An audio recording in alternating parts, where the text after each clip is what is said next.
Soy Pilar Andrade, CEO de Andrade Irán CSL, consultoría de seguros, negocio que emprendí hace ya 16 años, con 22 añitos, y presido la Confederación Española de Jóvenes Empresarios de España, que agrupa a 43 AGEs en todo el territorio y a más de 20.000 jóvenes empresarios menores de 40 años.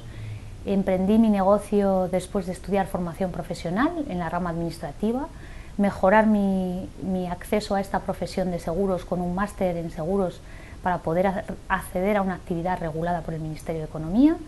Perfeccioné mis conocimientos financieros en un máster de asesor financiero con la Escuela de Finanzas Aplicadas y gestor de patrimonios. He sido agente de la Comisión Nacional del Mercado de Valores autorizada para la comercialización de fondos y bueno, desarrollo una actividad apasionante en el mundo de los seguros, en la distribución, especialmente en riesgos de empresas. Cuando comencé con mi proyecto de negocio tenía solo 22 años, como decía, era una mujer muy joven, además tenía casi que inventarme mi edad, aumentarla un poquito y aparentarla para poder incorporarme a un mundo que era tradicionalmente masculino y además más maduro. Pero la verdad es que con mucho ingenio no encontré problema, porque la formación se sabe reconocer y la gente agradece un buen asesoramiento, y eso fue lo que me ayudó para introducirme, como digo, en un mundo tan complicado. La dificultad de la financiación en el año 96 era tan dura como lo puede ser ahora. Los intereses estaban alrededor del 12% y la tasa de desempleo el 30 de octubre del año 96 era el 24,54, que lo recuerdo perfectamente. Eran unas épocas muy complicadas. Si bien es cierto que el coste del crédito se suavizó entre el año 96 y el año 2000, la dificultad para poder acceder a la financiación de forma personal y sin avales era muy complicada. Conseguí autofinanciarme con mucho esfuerzo, con poco salario y mucho esfuerzo. Conseguí iniciar un negocio y hacer una cartera de seguros que me permitió después incorporar personas al proyecto y ir poquito a poco haciéndome más grande. Las retribuciones en especie también son una parte importante que puede ayudar a los jóvenes a encontrar una forma de financiación. Quiero decir, trabajar con marcas que te proporcionen, si no bien ingresos económicos, sí te pueden proporcionar locales, ayudarte con los equipos informáticos, de forma que puedas iniciar tu negocio sin tener que recibir todo cuantificado. Las dificultades que encontré para crear mi negocio, como decía, bueno, fue un mercado maduro y la falta de financiación, pero con una buena implicación. Hay que entregarse a los proyectos. Cuando uno es emprendedor no valen las medias jornadas ni compartir las jornadas con un trabajo por cuenta ajena. Hay que implicarse al 100%. Eso supone 24/7 y 365 o 366 es un año bisiesto, y con eso se consigue, entregándose en cuerpo y alma, estando pensando en cómo desarrollar tu negocio cada minuto. Se consigue, sobre todo en los inicios, encontrar la forma de llevarlo adelante sin muchos recursos.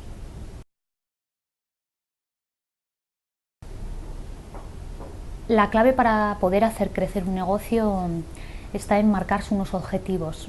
Muchas veces hablamos del plan de empresa y de que no se cumplen muchas veces esos planes de empresa que creamos, pero sí que hay que tener una hoja de ruta, y lo que yo hacía en mi desarrollo personal y profesional era preparar una hoja de ruta permanentemente. Pues cada inicio de año, cada ejercicio, sabía que no se iba a cumplir, pero intentaba ceñirme a un objetivo de crecimiento de clientes, de mercado al que abordar.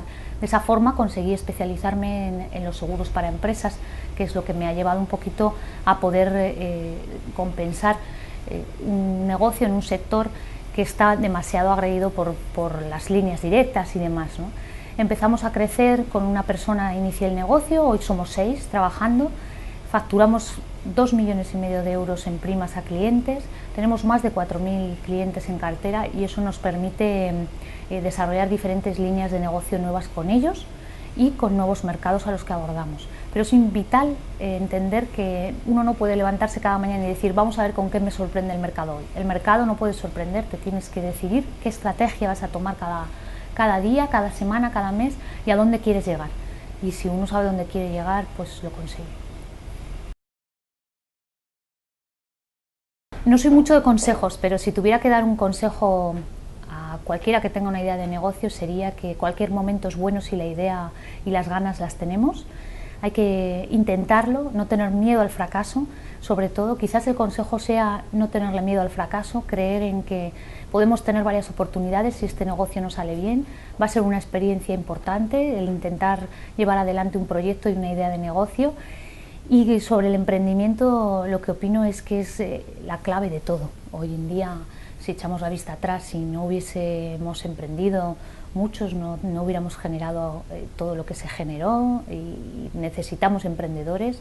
Hay muy buenas ideas, lo que tenemos que hacer es incorporarlos en la sociedad de una forma natural y mejorar la imagen del empresario, sobre todo.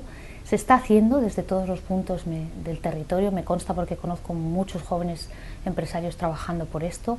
Ha cambiado mucho, la cultura del esfuerzo ya existe en las jóvenes empresas, ya no existe el pelotazo porque esto ha quedado en el pasado, y en el futuro vamos a ver de verdad proyectos de negocio y negocios que aportan un valor añadido, porque si no, no pueden competir en los mercados. Yo creo que las crisis, lo que conseguimos con ellas, los que luchamos, es que no nos superen y no sentirnos superados, y salimos de verdad reforzados porque entendemos que tenemos, como decía antes, que cada día decidir qué estrategia vamos a lanzar, mejorar, superarnos, y ese es el modelo de empresario de futuro en el que estoy convencida que vamos a tener en nuestro país.